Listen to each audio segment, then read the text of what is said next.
ಸನಾತನೀಯರ ಮನಸ್ಸನ್ನ ಕೆಡಿಸ್ತಾ ಇದೆ. ಲಾಲು ಪ್ರಸಾದ್ ಯಾದವ್ರಂತಹ ಅಯೋಗ್ಯ ಮನುಷ್ಯ ಅಂತ ನಾನು ಹೇಳ್ತಾ ಇರುವಂತದ್ದಲ್ಲ.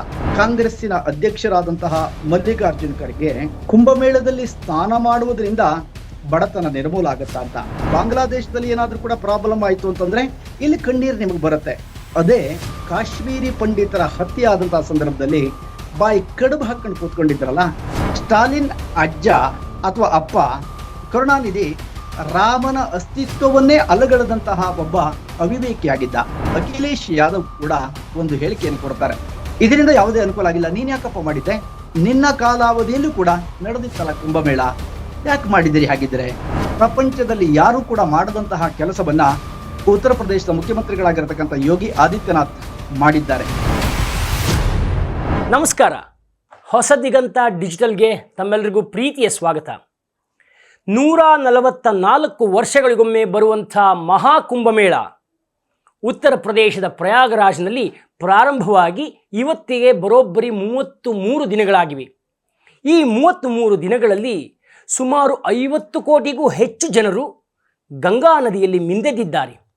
ತಮ್ಮ ಜನ್ಮ ಪಾವನವಾಯಿತು, ತಮ್ಮ ಬದುಕು ಪಾವನವಾಯಿತು ಅನ್ನೋ ಭಾವದಲ್ಲಿ ತಮ್ಮ ಮನೆಗಳಿಗೆ ವಾಪಸ್ಸಾಗಿದ್ದಾರೆ. ಇಷ್ಟು ಕೋಟ್ಯಾಂತರ ಜನ ಇದರಲ್ಲಿ ಭಾಗವಹಿಸೋದೇ ಒಂದು ಪುಣ್ಯ ಅಂತ ಅಂದ್ಕೊಂಡಿದ್ದಾರೆ. ಆದರೆ ಕೆಲವರಿಗೆ ಇದನ್ನು ಸಹಿಸೋಕ್ಕಾಗ್ತಾನೇ ಇಲ್ಲ. ಸಮಯ ಸಿಕ್ಕಾಗೆಲ್ಲ ಮಹಾಕುಂಭಮೇಳದ ಬಗ್ಗೆ ಕೆಟ್ಟದಾಗಿ ಮಾತಾಡೋದೇ ಇವರಿಗೆ ಹವ್ಯಾಸ ಆಗೋಗಿದೆ. ಅದರಲ್ಲಿ ಹೊಸ ಸೇರ್ಪಡೆ ಅಂದರೆ ಲಲ್ಲೂ ಪ್ರಸಾದ್ ಯಾದವ್. ಮಹಾಕುಂಭಮೇಳ ಅಂದರೆ ಅವ್ರಿಗೆ ಇದು ಫಾಲ್ತು ಅಂತೆ. ನಮ್ಮ ಖರ್ಗೆ ಸಾಹೇಬರು ಕೂಡ ಮಹಾಕುಂಭಮೇಳದ ಬಗ್ಗೆ ಹೀಗೆ ಮಾತಾಡಿದರು. ಇವರೆಲ್ಲ ಸೇರಿಕೊಂಡು ಹೀಗೆ ಮಾತಾಡ್ತಾ ಇದ್ದರೆ ಸನಾತನ ಧರ್ಮವನ್ನು ನಂಬಿಕೊಂಡು ಬಂದಿರುವಂಥವ್ರಿಗೆ ಕೋಪ ಬರಲ್ವ, ನೀವೇ ಹೇಳಿ? ಹೀಗೆ ತಮ್ಮ ಆಕ್ರೋಶವನ್ನು ಹೊರಹಾಕಿದ್ದಾರೆ ಸನಾತನಿಗಳು, ಜ್ಯೋತಿಷಿಗಳು ಆದಂಥ ಕಮಲಾಕರ್ ಭಟ್. ಒಂದ್ಸಲ ನೀವೇ ನೋಡಿ. ಇತ್ತೀಚಿನ ದಿನಮಾನಗಳಲ್ಲಿ ಬಹಳಷ್ಟು ಕುಂಭಮೇಳಗಳಲ್ಲಿ ನಡೀತಾ ಇರತಕ್ಕಂತಹ ವಿಚಾರಗಳ ಕುರಿತಾಗಿ ಕೆಲವು ಅಪ್ರಬುದ್ಧರಾದಂತಹ ರಾಜಕಾರಣಿಗಳ ಮಾತು ಸನಾತನೀಯರ ಮನಸ್ಸನ್ನ ಕೆಡಿಸ್ತಾ ಇದೆ ಅಥವಾ ಸನಾತನೀಯರಿಗೆ ಖೇದವನ್ನು ಉಂಟು ಮಾಡ್ತಾ ಇದೆ. ಯಾಕೆಂತ ಕೇಳಿದ್ರೆ, ಲಾಲು ಪ್ರಸಾದ್ ಯಾದವ್ರಂತಹ ಅಯೋಗ್ಯ ಮನುಷ್ಯ ಅಂತ ನಾನು ಹೇಳ್ತಾ ಇರುವಂತದ್ದಲ್ಲ.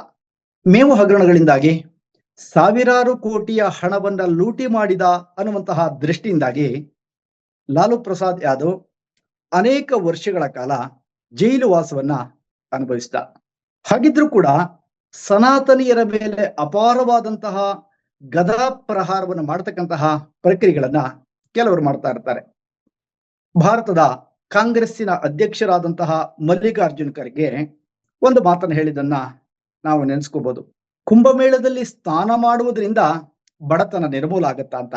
ಅನೇಕ ವರ್ಷಗಳ ಕಾಲ ಭಾರತವನ್ನ ಆಳಿದರಲ್ಲ, ಆಗ್ಯಾಕೆ ಅಷ್ಟು ವರ್ಷಗಳ ಕಾಲ ಭಾರತದ ಬಡತನವನ್ನ ನಿರ್ಮೂಲನೆ ಮಾಡ್ಲಿಕ್ಕೆ ನಿಮ್ಗೆ ಆಗಿಲ್ಲ ಅಂತ ಕೇಳಿದ್ರೆ, ನೀವು ಕೊಡುವಂತ ಉತ್ತರ ಏನು ಅನ್ನುವಂಥದ್ದನ್ನ ಸನಾತನೀಯರ ಪರವಾಗಿ ಶ್ರೀಯುತ ಮಲ್ಲಿಕಾರ್ಜುನ್ ಖರ್ಗೆ ಅವರನ್ನ ಕೇಳಬೇಕಾಗತ್ತೆ. ಹಾಗಿದ್ರೆ ಯೋಚಿಸ್ಬೇಕು, ಸನಾತನ ಧರ್ಮಕ್ಕೆ ಬಾಹ್ಯ ಪ್ರಪಂಚಗಳಿಂದ ಅಂದ್ರೆ ಬೇರೆ ಧರ್ಮಗಳಿಗಿಂತ ಹೆಚ್ಚಾಗಿ ಆಗಾಗ ಇಂತಹ ಕೆಲವು ಸೆಕ್ಯುಲರಿಸಂ ಎಂತಕ್ಕಂತಹ ವ್ಯವಸ್ಥೆಗಳಿಂದ, ಸೆಕ್ಯುಲರ್ ವಾದಿಗಳು ಅನ್ನುವಂಥ ವ್ಯವಸ್ಥೆಗಳಲ್ಲಿ ಮಾತಾಡೋದಿದೆಯಲ್ಲ, ಇದು ಎಷ್ಟರ ಮಟ್ಟಕ್ಕೆ ಅನ್ನುವಂಥದ್ದು. ಹೊರಗಡೆ ಸನಾತನ ಧರ್ಮವನ್ನ ಬಾಯಿಗೆ ಬಂದಂಗೆ ಮಾತಾಡಿ ನಿಮ್ಮ ವ್ಯವಸ್ಥೆಗಳನ್ನು ರೂಪಿಸಿಕೊಳ್ಳತಕ್ಕಂಥ ವ್ಯವಸ್ಥೆಗಳನ್ನು ರೂಢಿಸ್ಕೋತೀರಿ. ಹಾಗಿದ್ರೆ ಸನಾತನೀಯರು ಮಾಡುವಂತಹ ವ್ಯವಸ್ಥೆಗಳನ್ನು ನಿಮ್ಗೆ ತಾಕತ್ತಿದ್ಯಾ? ಮೆಕ್ಕಾ ಮದೀನದಲ್ಲೂ ಕೂಡ ಆಗುತ್ತಲ್ಲ, ಜನ ಕಾಲ್ ತುಳಿತ ಮತ್ತೊಂದು ಬರೆದೊಂದು ಆಗಿ ಎಷ್ಟೋ ಜನ ಸತ್ತಂತಹ ವ್ಯವಸ್ಥೆಗಳನ್ನು ಕೂಡ ನೀವ್ಯಾಕೆ ಯೋಚನೆ ಮಾಡೋದಿಲ್ಲ? ಯಾವುದೋ ಬಾಂಗ್ಲಾದೇಶದಲ್ಲಿ ಏನಾದ್ರೂ ಕೂಡ ಪ್ರಾಬ್ಲಮ್ ಆಯ್ತು ಅಂತಂದ್ರೆ ಇಲ್ಲಿ ಕಣ್ಣೀರು ನಿಮಗೆ ಬರುತ್ತೆ. ಅದೇ ಕಾಶ್ಮೀರಿ ಪಂಡಿತರ ಹತ್ಯೆ ಆದಂತಹ ಸಂದರ್ಭದಲ್ಲಿ ಬಾಯಿ ಕಡುಬು ಹಾಕೊಂಡು ಕೂತ್ಕೊಂಡಿದ್ರಲ್ಲ, ಎಲ್ಲಿ ಹೋಗಿತ್ತು ನಿಮ್ಮ ಸೆಕ್ಯುಲರ್ ತತ್ವ ಅನ್ನುವಂಥದ್ದನ್ನ ಪ್ರಶ್ನೆ ಮಾಡ್ಬೇಕಾಗತ್ತೆ. ಸನಾತನೀಯರು ತಾಳ್ಮೆ ಉಳ್ಳವರಾಗಿದ್ದಾರೆ. ಸನಾತನೀಯರಿಗೆ ಅವರ ತಾಳ್ಮೆಯನ್ನ ಬಂಡವಾಳವಾಗಿ ಮಾಡಿಟ್ಟುಕೊಳ್ತಕ್ಕಂತಹ ನೀವುಗಳು ಇಂತಹ ಮಹೋಪದೇಶ ವಾಕ್ಯವನ್ನ ಕೊಡೋಕೆ ಪ್ರಾರಂಭ ಮಾಡ್ತೀರಿ. ಸನಾತನ ಧರ್ಮ ಸರ್ವೇ ಜನಾಃ ಸುಖಿನೋ ಭವಂತು ಅನ್ನುವಂತಹ ಯಾವುದಾದ್ರೂ ತತ್ವ ಘೋಷಗಳನ್ನ ಜಗತ್ತಿಗೆ ಸಾರಿದ್ದಿದ್ರೆ ಅದು ಕೇವಲ ಸನಾತನ ಧರ್ಮವೇ. ನನ್ನ ಸ್ವಂತಕ್ಕಾಗಿ ಏನೂ ಆಗ್ಲಿ ಅಂತ ನಾನು ಕೇಳಿಕೊಳ್ಳುವಂಥದ್ದಿಲ್ಲ. ಲೋಕ ಸಮಸ್ತ ಸುಖಿನೋ ಭವಂತು ಅಂತ ಹೇಳ್ತೇವೆ. ಲೋಕ ಎಲ್ಲವೂ ಕೂಡ ಸುಭೀಕ್ಷವಾಗಿರ್ಲಿ ಅಂತ ಯಾವ ಧರ್ಮದಲ್ಲಿ ಇದೆ ರೀ ಹೇಳಿ, ತೋರಿಸಿ ನನಗೆ. ಹೇಳ್ತಾರಾ? ಆದರೆ ನಿಮ್ಮ ವ್ಯವಸ್ಥೆಗಳು ಹೇಗೆ ಅಂದ್ರೆ ಸನಾತನಿಯರು ಆಚರಣೆಯನ್ನು ಮಾಡಿರ್ತಕ್ಕಂತಹ ವ್ಯವಸ್ಥೆಗಳೇನಿದೆಯೋ ಅದೆಲ್ಲವೂ ಕೂಡ ಅದರಲ್ಲಿ ಮೊಸರಲ್ಲಿ ಕಲ್ಲು ಹುಡುಕುವಂತಹ ಪ್ರಯತ್ನವನ್ನ ಆಗಾಗ ಮಾಡ್ತಾ ಇರ್ತೀವಿ. ಬರೀ ಕುಂಭಮೇಳ ಅಲ್ಲ, ಕೆಲವರಿಗೆ ಸನಾತನ ಧರ್ಮ ಅಂದ್ರೇನೆ ಅಲರ್ಜಿ. ತಮಿಳುನಾಡಿನ ಸ್ಟಾಲಿನ್, ಅವರ ಮಗ ಉದಯನಿಧಿ ಸ್ಟಾಲಿನ್, ಅವರ ಪಕ್ಷದೇ ಕೆಲವರು ಸಚಿವರು ಅವರ ಹೇಳಿಕೆಗಳನ್ನ ನೀವೆಲ್ಲ ನೋಡಿದಿರಲ್ಲ. ಇದನ್ನೆಲ್ಲ ಯಾರು ನಿಲ್ಸೋಕ್ಕಾಗತ್ತಾ? ಒಂದು ಕಾಲದಲ್ಲಿ ಸ್ಟಾಲಿನ್ ಹೇಳಿದಂತ ವಾಕ್ಯವನ್ನು ಕೂಡ ನಾವೇನು ಮರೆತಿಲ್ಲ. ಸ್ಟಾಲಿನ್ ಅಜ್ಜ ಅಥವಾ ಅಪ್ಪ ಕರುಣಾನಿಧಿ ರಾಮನ ಅಸ್ತಿತ್ವವನ್ನೇ ಅಲಗಡದಂತಹ ಒಬ್ಬ ಅವಿವೇಕಿಯಾಗಿದ್ದ. ಅವನನ್ನ ನಾವು ಯಾವತ್ತೂ ಕೂಡ ನೆನೆಸ್ಕೊಳ್ಳಿಕ್ಕೆ ಸಾಧ್ಯ ಇಲ್ಲ, ನೆನೆಸ್ಕೊಳ್ಬೇಕಂತ ಅಗತ್ಯವೂ ಕೂಡ ಇಲ್ಲ. ಜೊತೆಗೆ ಈ ಭಾರತದ ದೌರ್ಭಾಗ್ಯ ಅಂತಂದ್ರೆ ಗಜನಿ ಮೊಹಮ್ಮದ್ ದಂಡಯಾತ್ರೆಯನ್ನ ಒಂದು ಎಷ್ಟೋ ಪೇಜುಗಳ ಕಾಲ ಆ ಪಾಠವನ್ನ ಬರಿತಾ ಹೋಗುವಂಥದ್ದು, ಅದೇ ರಾಣಾ ಪ್ರತಾಪ್ ಸಿಂಗ್ ಇತ್ಯಾದಿಗಳ ಪಾಠವನ್ನ ಈ ದೇಶಕ್ಕೆ ತಲುಪಿಸುವಂತ ವ್ಯವಸ್ಥೆಗಳಲ್ಲಿ ಕೇವಲ ಪ್ಯಾರಾಗಳಿಗೆ ಇಳಿಸಿ ಸಣ್ಣ ಪ್ರಮಾಣದ ಒಂದು ವ್ಯವಸ್ಥೆಗಳನ್ನು ಮಾಡಿರ್ತಕ್ಕಂಥ ಹುನ್ನಾರಗಳು ಇದರಲ್ಲಿಯೂ ಕೂಡ ಸನಾತನ ವ್ಯವಸ್ಥೆಗಳನ್ನ ಅಲ್ಲಗಳೆಯದಾಗಿತ್ತು. ಇಂತಹ ಅದೆಷ್ಟೋ ನಾಯಿ ನರಿಗಳು ಬಂದೋಗಿದ್ರು ಸನಾತನ ಧರ್ಮದ ವ್ಯವಸ್ಥೆಗಳನ್ನ ಅಲ್ಲಾಡಿಸ್ಲಿಕ್ಕೆ ಯಾರೂ ಕೂಡ ಇಲ್ಲಿವರೆಗೆ ಹುಟ್ಟಿಲ್ಲ, ಹುಟ್ಟೋದು ಕೂಡ ಇಲ್ಲ. ಉತ್ತರ ಪ್ರದೇಶದ ಮಾಜಿ ಮುಖ್ಯಮಂತ್ರಿ ಆಗಿರತಕ್ಕಂಥ ಅಖಿಲೇಶ್ ಯಾದವ್ ಕೂಡ ಒಂದು ಹೇಳಿಕೆಯನ್ನು ಕೊಡ್ತಾರೆ. ಇದರಿಂದ ಯಾವುದೇ ಅನುಕೂಲ ಆಗಿಲ್ಲ, ನೀನ್ ಯಾಕಪ್ಪ ಮಾಡಿದ್ದೆ, ನಿನ್ನ ಕಾಲಾವಧಿಯಲ್ಲೂ ಕೂಡ ನಡೆದಿತ್ತಲ್ಲ ಕುಂಭಮೇಳ, ಯಾಕೆ ಮಾಡಿದಿರಿ ಹಾಗಿದ್ರೆ ಅಂದ್ರೆ ನಿಮ್ಮ ಸ್ವಾರ್ಥವನ್ನ ಬಳಸಿಕೊಂಡು ನಿಮ್ಮ ಸ್ವಾರ್ಥ ನಿಮಗೆ ಬೇಕಾದಾಗ ಒಂದೊಂದು ರೀತಿಯಾಗಿರ್ತಕ್ಕಂತಹ ತಿರುಚುವಂತಹ ವ್ಯವಸ್ಥೆಗಳನ್ನ ಮಾಡ್ತಾ ಬಂದಿರುವಂತದನ್ನ ಸನಾತನ ಧರಿಬರು ನೋಡ್ತಾ ಬಂದಿದ್ದಾರೆ. ಶಾಂತಿಕಾರಿಗಳಾಗಿರುವಂತಹ ಸನಾತನಿಯರನ್ನ ಕ್ರಾಂತಿಕಾರಿಗಳಾಗುವಂತೆ ಮಾಡಬೇಡಿ. ನಿಮ್ಗೇನ್ರಿ ಗೊತ್ತಿದೆ ಕುಂಭಮೇಳದ ಬಗ್ಗೆ? ಗಂಗಾ ಯಮುನಾ ಸರಸ್ವತಿಯ ಉಲ್ಲೇಖಗಳನ್ನ ನೀವು ಎಷ್ಟರ ಮಟ್ಟಕ್ಕೆ ಬಲ್ಲೆಂಬ ನೀವು ತಿಳ್ಕೊಂಡಿದ್ದೀರಾ? ಅಥವಾ ನಮ್ಮಲ್ಲಿ ಇರುವಂತ ನಂಬಿಕೆಯನ್ನು ಪ್ರಶ್ನೆ ಮಾಡಕ್ಕೆ ನೀವು ಯಾರು? ಹಾಗಿದ್ರೆ ವ್ಯವಸ್ಥೆಗಳಲ್ಲಿ ಸ್ವಾತಂತ್ರ್ಯವನ್ನ ಎಲ್ಲಾ ಒಂದು ನಮ್ಮ ಧಾರ್ಮಿಕ ಸ್ವಾತಂತ್ರ್ಯಗಳನ್ನ ಪ್ರಶ್ನೆ ಮಾಡತಕ್ಕಂಥ ಹಕ್ಕು ನಿಮಗಿಲ್ಲ.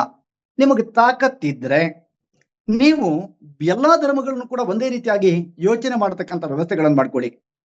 ಅಯೋಗ್ಯರಿಂದ ಪಾಠವನ್ನು ಕಲಿಬೇಕಾದಂತ ಅಗತ್ಯತೆಗಳು ಸನಾತನ ಧರ್ಮಕ್ಕಿಲ್ಲ. ಲಕ್ಷಾಂತರ ವರ್ಷಗಳ ಹಿಂದೆ ನಮ್ಮ ಪ್ರಾಜ್ಞರಾದಂತಹ ಋಷಿ ಮುನಿಗಳು ಗ್ರಹಣ ಇಂಥ ದಿನವೇ ಬರುತ್ತೆ ಅಂತಕ್ಕಂಥದ್ದನ್ನು ಉಲ್ಲೇಖ ಮಾಡಿದ್ರು. ಯಾವ ಧರ್ಮ, ಬೇರೆ ಧರ್ಮಗಳು ಅಂತ ಹೇಳೋದಿಲ್ಲ, ನಾನು ಮತಗಳು ಅಂತ ಹೇಳ್ತೇನೆ, ವೋಟ್ ಅಂತ. ಆ ಮತಗಳು ಬರುವ ಪೂರ್ವದಲ್ಲಿ ಇಂತಹ ದಿನ ಗ್ರಹಣ ಉಂಟಾಗತ್ತೆ ಅಥವಾ ಚಂದ್ರನಿಗೆ ಇರತಕ್ಕಂತಹ ಡಿಸ್ಟೆನ್ಸ್ ಇಷ್ಟು ಅನ್ನೋದನ್ನ ಸಾರಿದಿದ್ರೆ ಜಗತ್ತಿಗೆ ಅದುವೇ ನಮ್ಮ ಸನಾತನ ಪರಂಪರೆ. ಲಾಲು ಪ್ರಸಾದ್ ಯಾದವ್ ಈ ದೇಶದ ಮೇವು ಹಗರಣಗಳಿಂದಾಗಿ ಆತ ಲಪಟಾಯಿಸಿದ್ದಾನೆ, ಹಣವನ್ನ ಲಕ್ಷಾಂತರ ಕೋಟಿಗಳು ವ್ಯಯ ಆಗಿದೆ ಅಂತಕ್ಕಂಥ ಆರೋಪ ನಿಮಗಿದೆ. ಇದರ ಅರ್ಥ ಏನು? ನಾನೊಬ್ಬ ಸನಾತನ ಧರ್ಮವನ್ನ ಅನುಸರಿಸ್ತಕ್ಕಂಥವನು, ಸನಾತನ ಧರ್ಮದ ಕಟ್ಟಾನುಯಾಯಿ ಆಗಿದ್ದೇನೆ. ಹಾಗೆ ನನ್ನ ಧರ್ಮವನ್ನ ಪ್ರಶ್ನೆ ಮಾಡ್ತಕ್ಕಂಥ, ನನ್ನ ಧರ್ಮದಲ್ಲಿ ಇದು ನನ್ನ ಧರ್ಮವನ್ನು ಪ್ರಶ್ನೆ ಮಾಡ್ತಕ್ಕಂಥ ಅಧಿಕಾರ ನಿಮಗೆ ಕೊಟ್ಟವರು ಯಾರು? ಸಾಯೋ ಕಾಲ ಬಂದಾಗಿದೆ, ವಯೋವೃದ್ಧರಿದ್ದೀರಿ. ಸಾಯೋ ಕಾಲದಲ್ಲಾದ್ರೂ ಕೂಡ ಒಂದಿಷ್ಟು ಮಟ್ಟದ ಉತ್ತಮವಾದಂತಹ ಮನಸ್ಸನ್ನ ರೂಢಿಸ್ಕೊಂಡು ರಾಮಕೃಷ್ಣ ಅನ್ನೋದನ್ನ ಬಿಟ್ಟು ಈ ಧರ್ಮದ ಲೇವಡಿಯನ್ನು ಮಾಡ್ತಕ್ಕಂಥ ವ್ಯವಸ್ಥೆಗೆ ಹೋಗ್ತೀರಾ? ನಿಮ್ಮ ಜನ್ಮಕ್ಕೆ ನಾಚಿಕೆ ಆಗಬೇಕು. ಪ್ರಪಂಚದಲ್ಲಿ ಯಾರು ಕೂಡ ಮಾಡದಂತಹ ಕೆಲಸವನ್ನ ಉತ್ತರ ಪ್ರದೇಶದ ಮುಖ್ಯಮಂತ್ರಿಗಳಾಗಿರತಕ್ಕಂಥ ಯೋಗಿ ಆದಿತ್ಯನಾಥ್ ಮಾಡಿದ್ದಾರೆ. ನಮ್ಮೆಲ್ಲರಿಗೂ ಕೂಡ ಹೆಮ್ಮೆ ಇದೆ.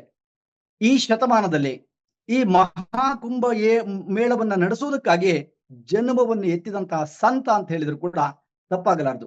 ನೀವೇನ್ರಿ ಮಾತಾಡ್ತೀರಿ? ನಿಮ್ಗೆ ಯಾವ ಹಕ್ಕಿದೆ? ನಿಮಗೆ ಇಷ್ಟ ಇಲ್ವಾ? ನಿಮ್ಮ ಮನೇಲಿ ಇದ್ದಂತ ನಿಮ್ಮ ಮಕ್ಕಳೇ ನಿಮ್ಮ ಮಾತು ಕೇಳ್ತಾರ, ಕೇಳ್ಕೊಳ್ಳಿ. ಬೇರೆಯವರಿಗೆ ಉಪದೇಶವನ್ನು ಮಾಡ್ತಕ್ಕಂಥ ಅಗತ್ಯತೆಗಳಿಲ್ಲ. ಮುಲಾಯಂ ಸಿಂಗ್ ಯಾದವ್ ಇದ್ದಂತಹ ಸಂದರ್ಭದಿಂದ ಹಿಡಿದು ಅಖಿಲೇಶ್ ಯಾದವ್ ತನಕನೂ ಕೂಡ ಅನೇಕ ಕುಂಭಮೇಳಗಳನ್ನ ನಡೆಸಿದಂತ ಅನುಭವ ನಿಮಗಿದೆ. ಆ ಸಂದರ್ಭದಲ್ಲೂ ಇದೇ ರೀತಿಯಾದಂತ ಮಾತನ್ನ ಅಖಿಲೇಶ್ ಯಾದವ್ ಆಡಿದ್ರ ಅಥವಾ ಬೇರೆಯವರು ಆಡಿದ್ರ ಅಂತಕ್ಕಂಥದ್ದು. ಯಾಕೆ ಅಂತ ಕೇಳಿದ್ರೆ ನಿಮಗೆ ಪ್ರಯಾಗರಾಜನ ಕಲ್ಪನೆಗಳಿಲ್ಲ.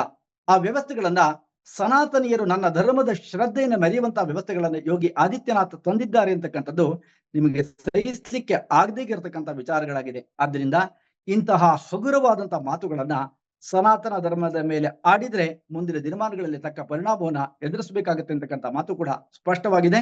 ಆದ್ದರಿಂದ ಸನಾತನಿಯರು ಎಚ್ಚೆತ್ತುಕೊಂಡು ನಿಮ್ಮ ಊರುಗಳಲ್ಲಿ ಪ್ರತಿ ಮನೆಗಳಲ್ಲಿ ಭಗವಂತನ ಆರಾಧನೆಯನ್ನು ಮಾಡ್ತಕ್ಕಂಥ ಪ್ರಕ್ರಿಯೆಗಳು ಮಾಡಿ. ಅದನ್ನು ಬಿಟ್ಟು ಇಂತಹ ಯಾರು ಅಯೋಗ್ಯರ ಮಾತನ್ನ ಅನುಸರಿಸಬೇಕಂತ ಅಗತ್ಯ ಸನಾತನ ಧರ್ಮಕ್ಕೆ ಇಲ್ಲ ಅಂತಕ್ಕಂಥ ಮಾತನ್ನು ಕೂಡ ಈ ಮೂಲಕ ಆಡ್ಲಿಕ್ಕೆ ಇಷ್ಟಪಡ್ತೇನೆ. ನಮಸ್ಕಾರ. ಒಟ್ಟಾರೆಯಾಗಿ ಮಹಾಕುಂಭಮೇಳ ಇರಲಿ, ಸನಾತನ ಧರ್ಮ ಇರಲಿ, ಅಥವಾ ಒಟ್ಟಾರೆಯಾಗಿ ಹಿಂದೂ ಧರ್ಮವನ್ನು ಹೀಯಾಳಿಸೋದೇ ಇವರಿಗೆ ಜಾತ್ಯತೀತತೆ ಅಂತ ಅಂದ್ಕೊಂಡ್ಬಿಟ್ಟಿದ್ದಾರೆ. ಉಳಿದವರಿಗೂ ಪಾಠ ಕಲಿಸೋ ದಿನ ದೂರ ಉಳಿದಿಲ್ಲ.